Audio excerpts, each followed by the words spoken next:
Cabinet mean that you've got a major focus on tax reform through to the next election? Will you take a tax reform plan to the people at the next election? And with the Treasury portfolio changing, will you have to put back MyEFO? The focus on look, any government, every government, and certainly my government, has a major focus on tax reform. The tax system is one of the key levers the government has to promote economic activity. Depending on how it's used or how it's designed, it can either incentivise productivity or it can actually work as a disincentive. And we won't go into a discussion on the economics of different tax policies, but it is a critically important thing. And I have to say, I've always felt that the assistant treasurer, which is a term of art, but it is a role that is so important, so critical to economic policy. I've always felt that it's a position that should be in the Cabinet, because whenever you are talking about economic policy, tax is right at the centre of it. Now, just Lenore, and we'll just take two more on Lenore, but first Lenore. Following what you answered to Phil, what are your writing instructions to your new ministers about things that are kind of part heard in the process? So the higher education reforms from the first budget, the whole family and childcare package from the second budget. Do you want them to take and think again about those things, or are they supposed to proceed with a policy that's halfway through the system? I'm the Prime Minister, I'm not the President. We have a cabinet system of government. It's a collective form of decision-making. I am absolutely determined. That is why one of the many reasons why Arthur Sinodinos is to be the Cabinet Secretary. I'm absolutely determined that we have a proper consultative cabinet system, and all of those issues will be considered. But enticing though your invitation is, I'm not going to respond with some direction or writing instruction to my ministers from this lectern. Now, okay, now hang on. Okay. Peter Dutton survived, Eric Abetz goes, and Kevin Andrews. How will you keep unity? And can you comment, please, on Kevin Andrews and Eric Abetz? Well, I want to thank Kevin and Eric for their service. It's very tough to make those calls. But you know something? That's what leaders have to do. You have to have turnover and renewal. I give you the example the other day. One of the most talented businesswomen in our country, Gail Kelly, stood down as Chief Executive of Westpac. She could have continued doing that job for a decade. Of course she could have done. But she knew, and her directors knew, that you needed to have renewal. You need to have renewal in any organisation. And what that means is that people who are doing a good job stand aside so that new people can come through. Otherwise, you get no change. It is vital to have a contemporary 21st century government, and that requires renewal. Please. Can I ask this might be the last question. Which portfolios do you intend to keep in the National Security Committee of Cabinet? And I think three, if I'm right, if you were to keep the same mix, 3 of the 7 are leaving.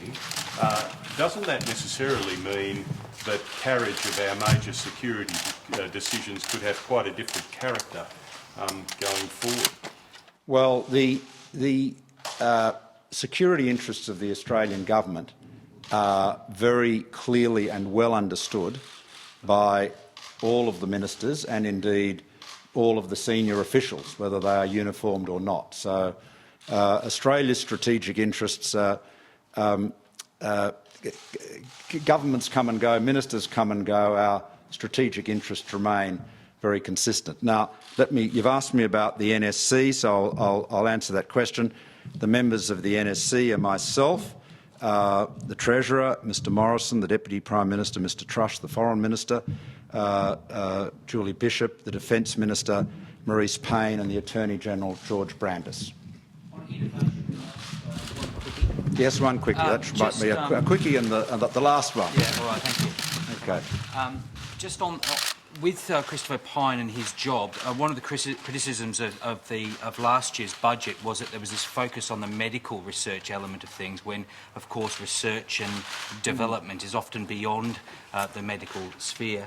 Do you envisage a reappraisal of that approach to look at, for example, research for research's sake in all sciences as well as elsewhere?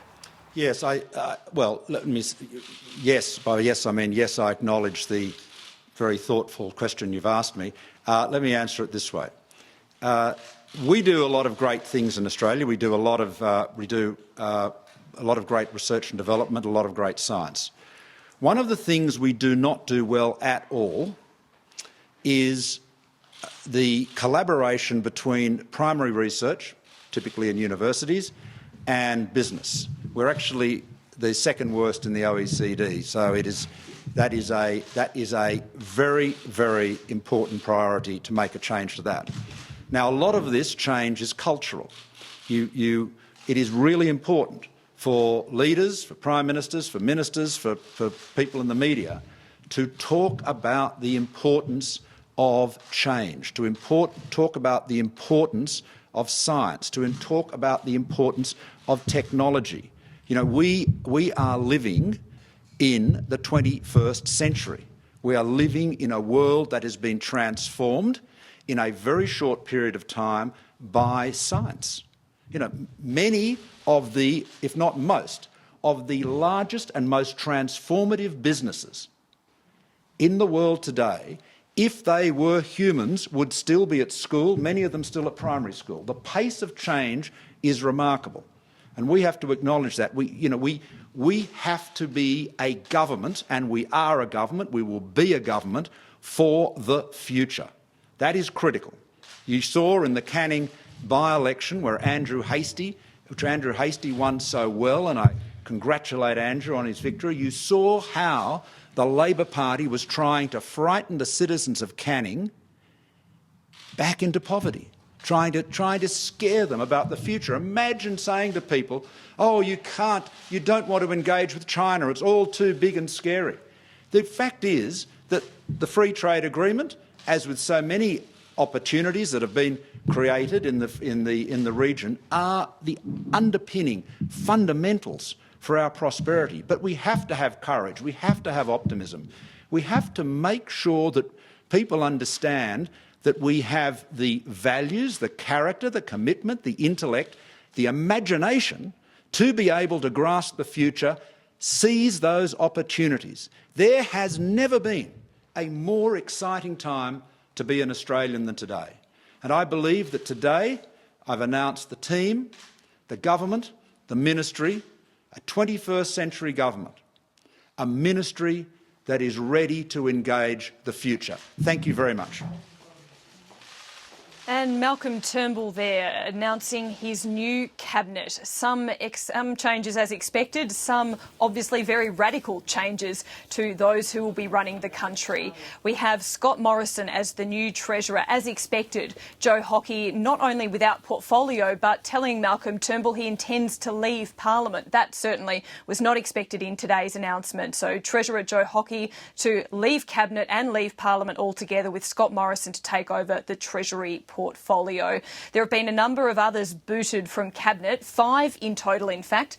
Ian Macfarlane, the Resources Minister, Eric Abetz, the Employment Minister, is another. Kevin Andrews, the Defence Minister, who's already spoken of his disappointment this morning as leaving the Defence portfolio, and also Bruce Bilson, removed as Small Business Minister from Cabinet. Malcolm Turnbull saying he was offered another more junior role but that he declined it. So some of those who have been promoted are some of those who offered most support to Malcolm Turnbull. Arthur Sinodinos has been appointed as the Cabinet Secretary, and that role will become a Cabinet position. So that will give Arthur Sinodinos a very powerful position to wield his influence across all portfolios of government. He will have a very senior role in supporting Turnbull as Prime Minister. We've seen some other promotions as well. Simon Birmingham will step up into the education portfolio that Christopher Pyne has been moved out of. He'll take up that industry portfolio that Malcolm Turnbull spent much time in that press conference discussing the importance of.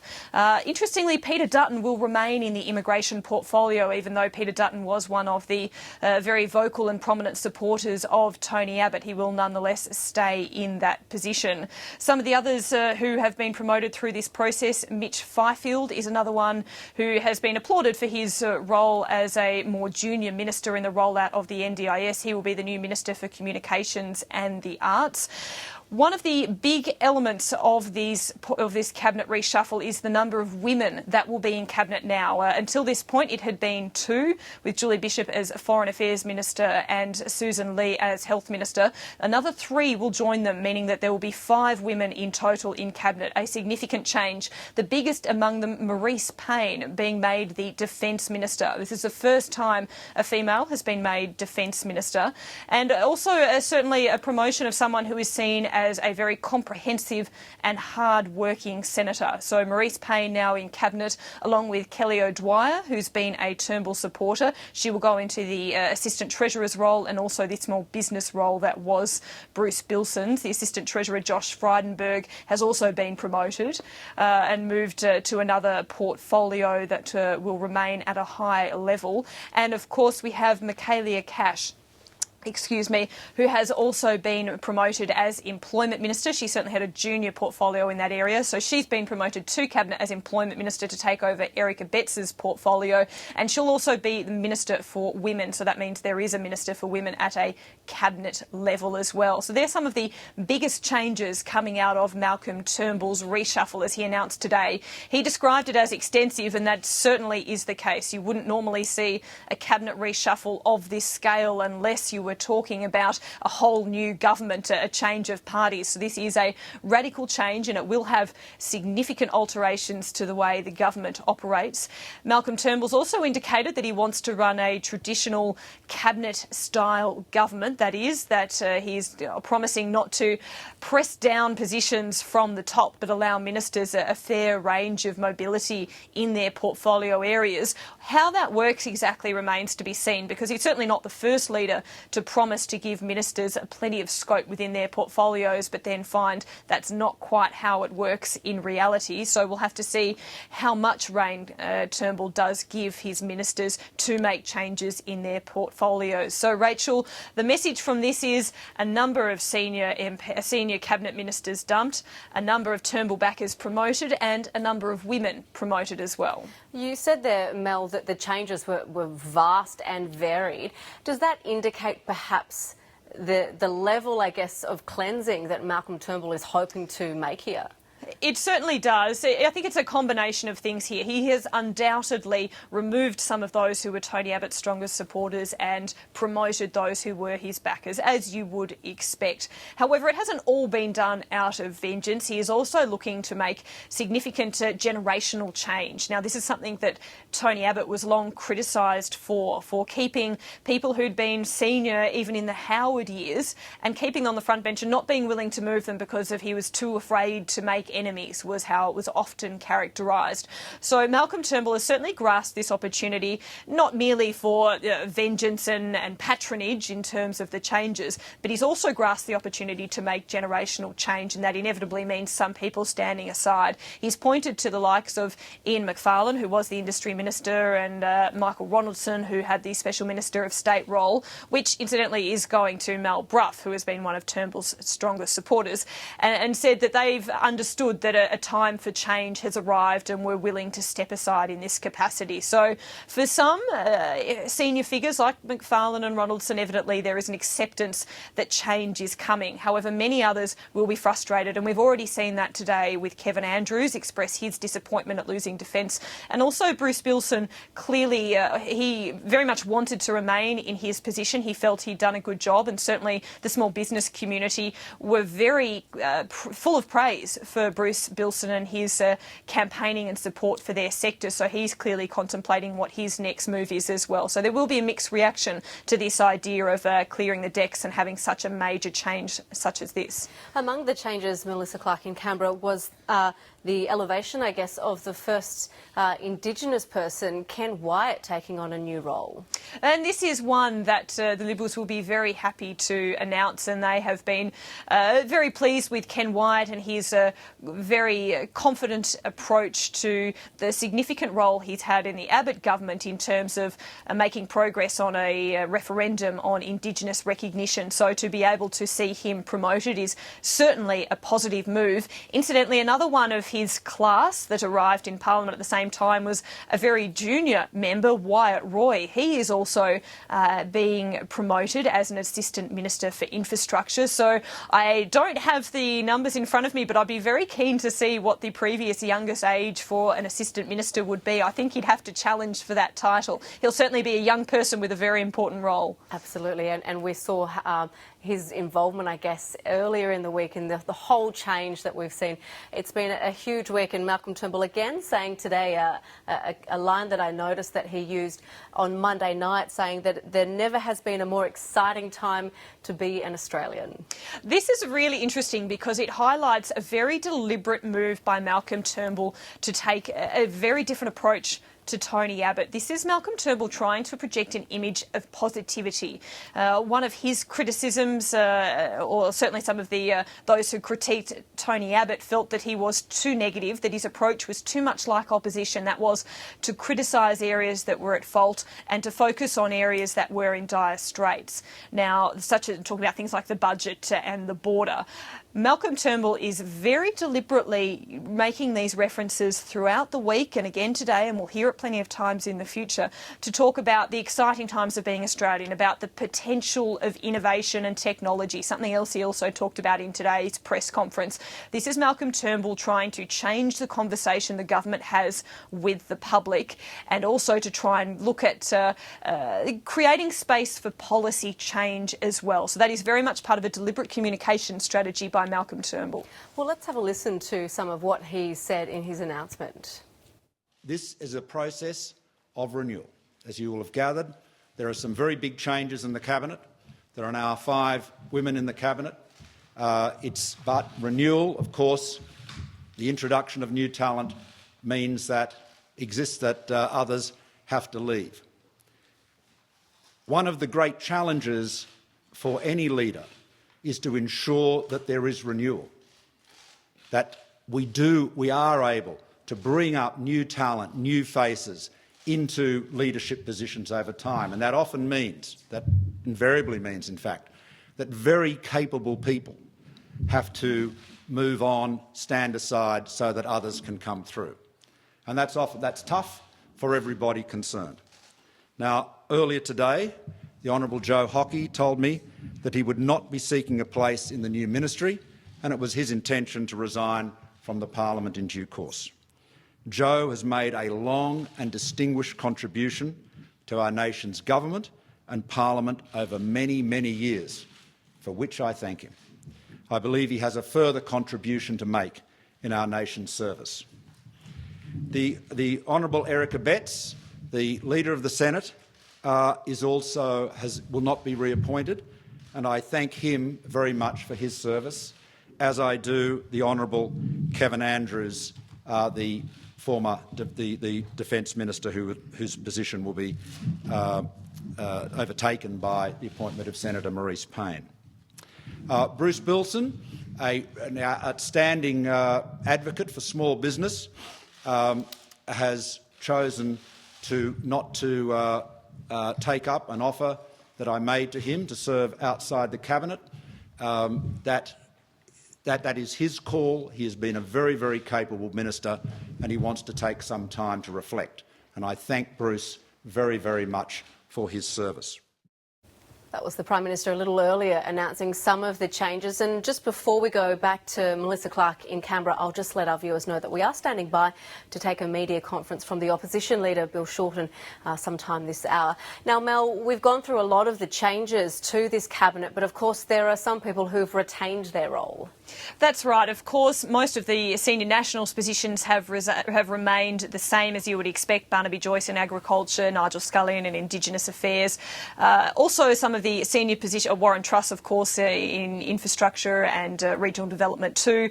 But others you might also expect. Julie Bishop, obviously, as deputy, remains as a Foreign Affairs Minister. Matthias Cormann, who was a strong Tony Abbott backer, will remain in the finance portfolio. Andrew Robb will remain in trade. Greg Hunt will remain in environment. There's a few others as well. George Brandis will remain as Attorney General. And as we did mention, Peter Dutton will remain in immigration as well, and Susan Lee remaining in health. So there are some significant senior figures who will remain, some of them Tony Abbott's backers as well. So as I said, it's not all vengeance and recriminations. There are some who will remain in those portfolios. So it will be quite a mix in the new Malcolm Turnbull cabinet. Yes, and of course, Mel, they will be sworn in tomorrow. Indeed, that will take place, of course, at the Governor-General's residence in Yarralumla. They are all either in Canberra now or heading to Canberra today ahead of that swearing in. First thing tomorrow morning, when they will then officially take on their new roles, and they will also have their first cabinet and ministry meetings tomorrow in the evening as well. So they'll have 3 weeks without Parliament sitting to get their heads around their new portfolios. For some of them, very significant changes and portfolios that will certainly need a great attention to detail. That will all take place tomorrow with the newly minted Malcolm Turnbull cabinet. OK, Melissa Clarke in Canberra, thank you. Well, let's go to WA, where both sides of politics are claiming a result in the Canning by-election as a win. The government survived a 7% swing against it in yesterday's poll. The vote, of course, was triggered by the death of sitting MP Don Randall. For more, here's Leila Tusak. As counting continued today in the Canning by-election, the successful Liberal candidate Andrew Hastie received a warm reception as he prepared for a quiet breakfast with his family at a local cafe in Mandurah. Mr Hastie is the clear winner with 70% of the vote counted, but there has been a 7% swing to Labor's Matt Keogh. The result is being viewed as a win-win. Look, I'm just grateful that I've got over the line. It was always a tightly fought contest, and I'm looking forward to serving the people of Canning. It's that simple. For the Liberals, they retain the seat of Canning, held for many years by the popular Liberal MP Don Randall, whose passing triggered this by-election.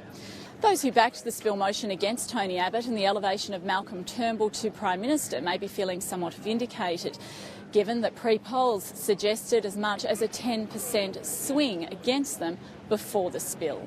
For Labor, the swing is one of the largest in a by-election held under these circumstances, and it suggests that perhaps voters are returning to the party. It remains to be seen whether their candidate, Matt Keogh, will run again in the newly created seat of Burt in the next federal election. Burt is being viewed as a safe Labor seat. Other interesting points, the Greens vote is down and there's been a 4% swing against the Palmer United Party. That means they'll have a lot of work to do between now and the next election. Croatia says it will keep busing refugees towards Hungary in a bid to share the burden of refugee arrivals. 20,000 people have entered Croatia in the past several days alone. Hungary is accusing Croatia of breaching international laws by diverting the refugees without actually registering them first. They are moving in the right direction, even if the motivations of the countries they are in are far from generous. Overnight, the Croatian authorities put the refugees in buses and told them to get out here in the no man's land between Croatia and Slovenia. So another closed border for Majd, an architect from Syria, his children and his wife, and a simple explanation: Europe hasn't got a clue what to do with them. They don't know what to do. They don't have a clear plan. That's what I recognized.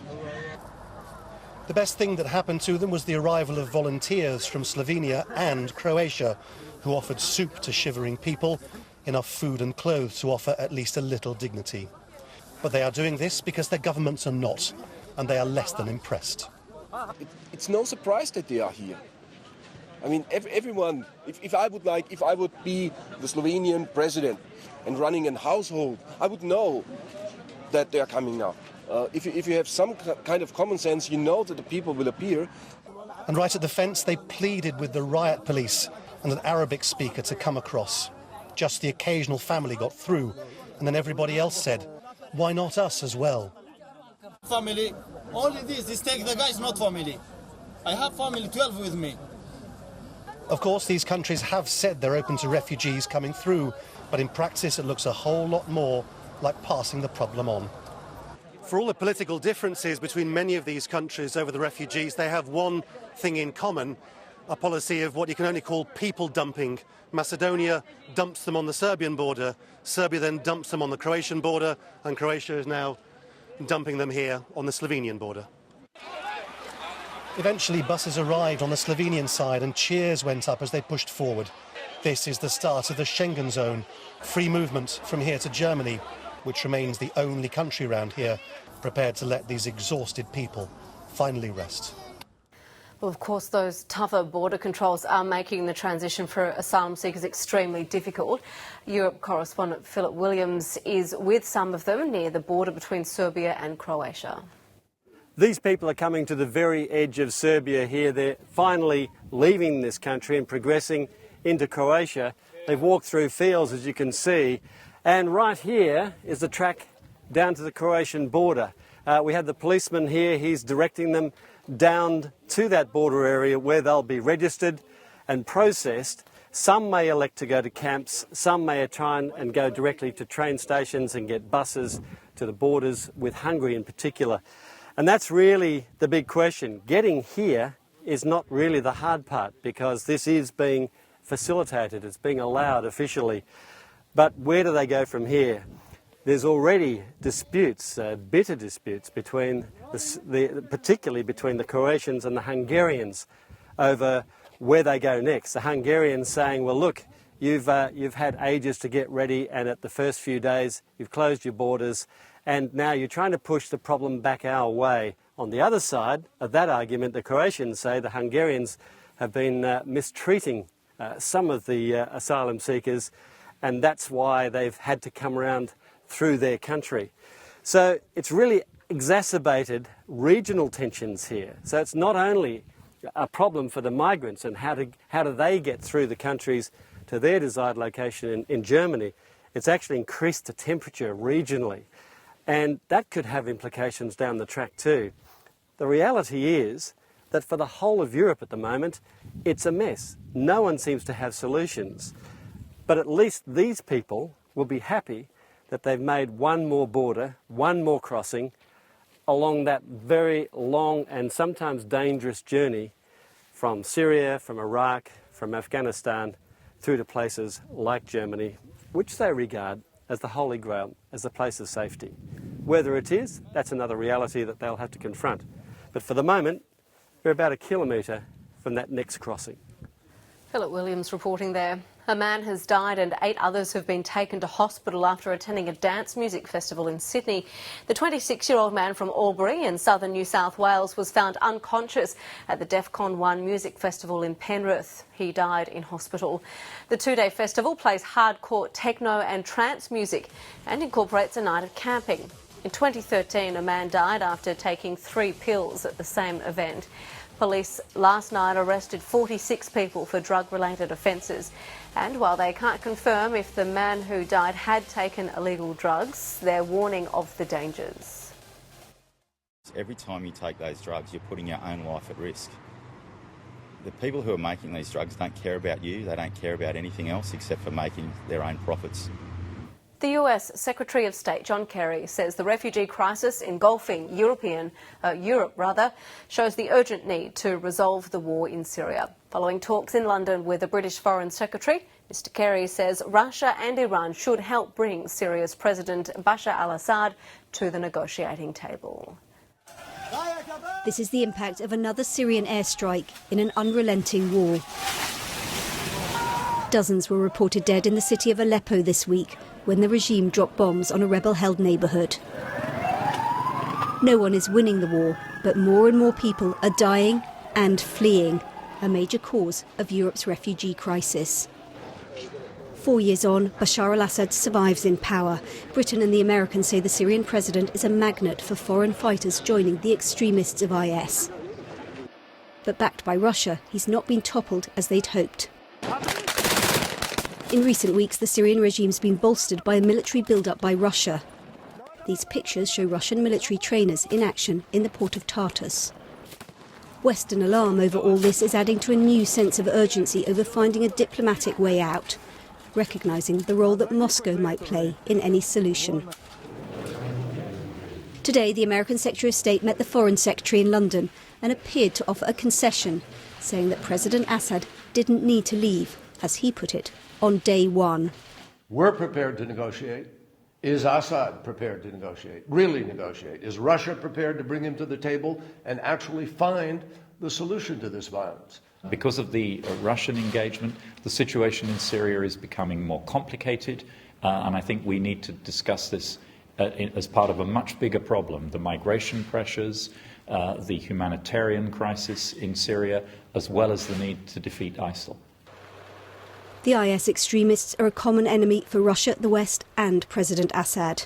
But the coalition's fight against them is not going to plan. Despite thousands of airstrikes, they still control big swathes of Syria and Iraq. The strategy for Syria from a Western sort of alliance coalition point of view isn't being as effective as they'd like it to be, and it's not really working to solve either the Syrian civil war problem or the ISIS problem. And so this new push for a political deal. But it's events on the ground in Syria, rather than the diplomats, likely to dictate the outcome. China has accused Japan of threatening regional peace after Tokyo passed controversial laws to expand the role of the country's armed forces. Physical scuffles erupted on several occasions in the Japanese parliament as politicians clashed over the security laws. The military will be able to fight in overseas conflicts from now on for the first time since World War II. China has cautioned Japan to learn the profound lessons of history. Tensions have escalated between Beijing and Tokyo in recent months over a group of islands in the East China Sea that both countries lay claim to. And we'll just take you to Melbourne now. The opposition leader, Bill Shorten, is walking up to the podium to address the media. Hey guys, good to go. Good afternoon, everyone. I was just going to make some comments about the latest changes in the Liberal government. I am pleased that there is an overdue increase in the number of women in the cabinet of the Australian government. This is a good development. I'm also pleased to see that science is finally getting more attention from the Liberal government in Canberra. But I'm really disappointed that somehow disability has dropped off the calculations, that there is no Minister for Disability. I think that a fair deal for people with disability and carers does deserve to have its own ministry.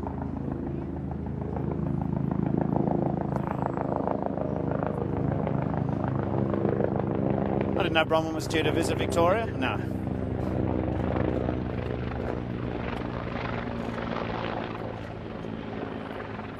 Okay. As I said, I'm really pleased to see more women promoted to the cabinet of a Liberal government. This has been a long time coming. And I'm also very pleased to see a long overdue focus on science finally emerging in the Liberal government. These are issues which I believe are very important. But I'm really disappointed and surprised that there's no Minister for Disabilities or indeed any Minister for Mental Health and Housing. These are important issues, and I believe that they do deserve having ministers with those issues in their titles. I think at a more general level, what we're seeing is that Malcolm Turnbull has richly rewarded his supporters and punished Mr Abbott's loyalists. I think this is a sign that we have still more division and dysfunction. And Australians don't want to see any more division and dysfunction in their government. They want to see a government fighting for Australians, not fighting each other. I also think it's really important that we see that Australians don't just want more new faces, they want new policies. For Australians, it's not just about new faces. It's about having new policies out of the Liberal government. That's what's important. Happy to take any questions. Are you concerned that you'll get what you want and then that might hurt you with the election? You'll get the new policies and the new faces and it'll cost you votes? I'm interested in what happens to the future of this country. I don't believe it's a bad thing that Mr Abbott's no longer the Prime Minister of Australia. What I do think is a bad thing is that Mr Abbott's policies are still in place. I'm gravely concerned, and that we'll see the division and infighting continuing. I mean, now we've had our third Defence Minister in Australia in less than 2 years. We see Bruce Bilson. Whilst I don't always agree with what he says, I think everyone believes that Bruce Bilson was a pretty competent small business minister, and he's been dumped. And really, considering he was doing a good job, the only way you can interpret the dumping of Mr Bilson to the outer ministry, and now he's stepped down even further, is because Mr Bilson was loyal to Tony Abbott and not to Malcolm Turnbull. No, I think there's unfortunately plenty of dysfunction which is going to arise from today's announcements. Today's announcements really do look like that the supporters of Mr Turnbull have taken the lion's share of the positions, and those who are loyal to Mr Abbott, well, they've been left on the outer. How do you see Joe Hockey's retirement, or it sounds like his retirement or his resignation, and also Scott Morrison's appointment? Well, I think for all of us who are worried about the GST going up to 15%, and for the GST to be extended to fresh food, to school fees, to health costs, the GST's best champion is now the Treasurer of Australia, Scott Morrison. In the case of Mr Hockey, do the Liberals really expect us to believe there's not a lot of disunity at the heart of the government? I mean, what do Australians make of the fact that for 2 years, Julie Bishop and Malcolm Turnbull were happy to have Joe Hockey as our chief economic spokesperson? Now they've decided he's gone, as if he was never there to begin with. No, the Liberal Party is deeply divided, and nothing shows that more than the fact that the Treasurer of Australia for the last 2 years, who Mr Turnbull and his supporters cheered on for 2 years, they sat in the same cabinet, have now dumped him right to the backbench, and he's tapping the mat and disappearing from politics. Now, I think this shows, again, deep division at the heart of the Australian government. We expect more from the Liberal government. I mean, Australians don't want to see more new faces. They want to see new policies. Regarding the result in Canning, do you think the size of the swing is an example of the Liberal Party making the right choice in changing leader? Well, I congratulate Matt Keogh. He was Labor's candidate in Canning.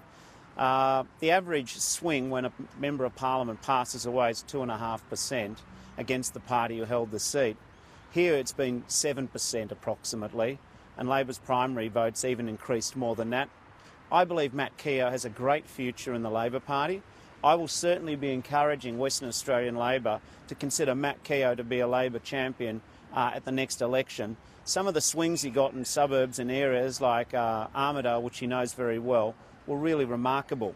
But beyond that, the Liberals were so desperate to save their own jobs that they got rid of their own Prime Minister. Now, I think that the Canning by-election has sent a clear message to the Liberal government that they need to focus on the jobs of Australians and not just their own jobs. So you're claiming that as a partial victory, even though Labor lost the vote? Well, for the last 2 years, Labor's been standing up to Tony Abbott. The reason why the Liberals and Mr Turnbull got rid of Mr Abbott is because they know that the Labor message of opposing the unfair hospital cuts, the unfair cuts to pensions and schools, the rising unemployment, and Labor standing up against all these bad developments for Australia in the last 2 years. Now, the Liberal Party panicked and they decided to get rid of their Liberal leader because they were desperate to save their own jobs. So it's a very unusual by-election that Mr Abbott lost his job even before the by-election was held.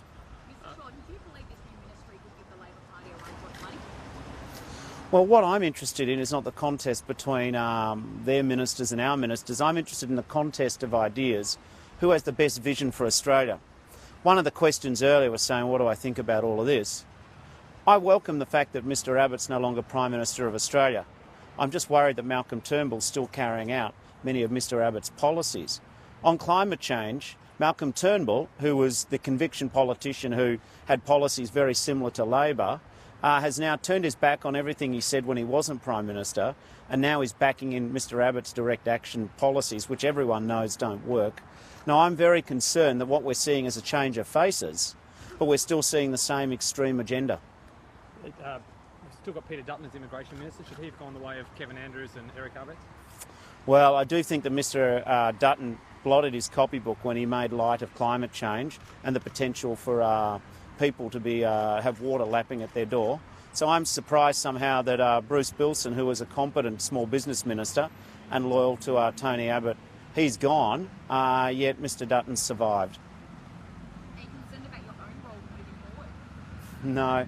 What motivates me is making sure that we do something about tackling unemployment. The biggest opportunity Australians can have is to have a job. That's why it's important that we don't have these terrible cuts to schools. the $100,000 university degrees that the Liberals are still pushing. See, if people get the right education and the right skills, if our TAFE training provides people with apprenticeships, then they can find work. I'm really worried that Malcolm Turnbull, it's been all about changing Mr Abbott, changing some of the faces, but not changing the policies in the right direction for Australia. Last question, thanks. Regarding Labor's strategy in Canning, the Prime Minister characterised it as trying to frighten the citizens of Canning back into poverty, to scare them about the future. What do you make of that characterisation? You know, Malcolm Turnbull's wrong. The only people who got frightened by the Labor campaign in Canning was Mr Turnbull and the Liberals. That's why they got rid of Tony Abbott. Thanks, everyone. And that was the opposition leader Bill Shorten speaking to the media in Melbourne. Mr Shorten said he's pleased to see an overdue increase in the number of women in Malcolm Turnbull's new cabinet. Of course, we brought that to you a little while ago. Let's go back to Canberra now, where Melissa Clarke joins us from our Parliament House studio. Mel, Bill Shorten has criticised Malcolm Turnbull, though, for not having a Minister for Disability. That's right. That's one of the changes. Mitch Fifield was a assistant minister whose focus was very much on the rollout of the NDIS. He's been promoted to the new Communications and Arts Minister. Obviously, there is still the Health Minister and Social Services Minister, and they both have assistant ministers who will work with them that will cover that area. But certainly there will be some frustration within the disability sector that there isn't someone with that title who they can have as a nominated person, the face of this rollout. Titles are important, as we know from the fuss that was created when the first Abbott government decided not to have an explicit science portfolio, which was later on corrected and that title returned. So that's something obviously the opposition is going to highlight. Interestingly, also that the government has decided to have someone nominated to a city's portfolio, which is something Labor has long called for and had a shadow with that title position. So that's something of a win for Labor to convince the government that that's the case. But we also see Bill Shorten hammering home the message he has been putting forward since Malcolm Turnbull took over the role, which is you can have a change of faces, but that doesn't necessarily mean a change in policy. Whether that's true, we'll have to wait and see. But for Tony Abbott, this certainly fits in with the message they are trying to project, that a change in personnel doesn't necessarily mean you're going to get any substantive change in policy areas from the Abbott government. We've also heard since we last spoke to Melissa, received an email from the office of Joe Hockey. Now, that was among the announcements that Malcolm Turnbull made that took a lot of us by surprise. That's right. Joe Hockey, not simply a case of being demoted as was expected, but he has confirmed that he told the Prime Minister that he didn't want to continue as a Prime Minister and that he feels it's time to bring his parliamentary career to a close. He notes that he has been serving for a very long time in Parliament. He says he's been serving as a minister and as a frontbencher for some odd 20 years in Parliament, and that he doesn't want to break any long-standing records of time in Parliament. And he says for the sake of his young family, to whom he owes so much, it's time for him to end his career in politics. So we'll have to see how quickly there is a by-election in a seat of North Sydney, but Joe Hockey leaving the Treasury, leaving the Cabinet and leaving Parliament altogether. A really interesting development. Melissa Clarke in Canberra, we'll leave it there. Thank you.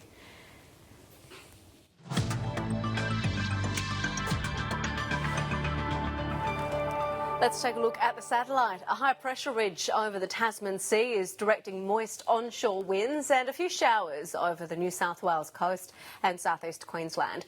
A cold front is generating showers over southeast South Australia, and a trough is causing showers over Western Australia's Pilbara and Gascoyne regions. Looking around the country now for tomorrow, and first up to Queensland. A few showers expected along the coast, isolated showers in the southwest, sunny for the rest of the state. A few showers for the north coast of New South Wales and adjacent ranges, isolated showers in the south and west. Thunderstorms and showers for central and eastern Victoria, with a few showers expected also along the coast. A wet morning across Tasmania tomorrow, with showers contracting to the state's southwest in the afternoon.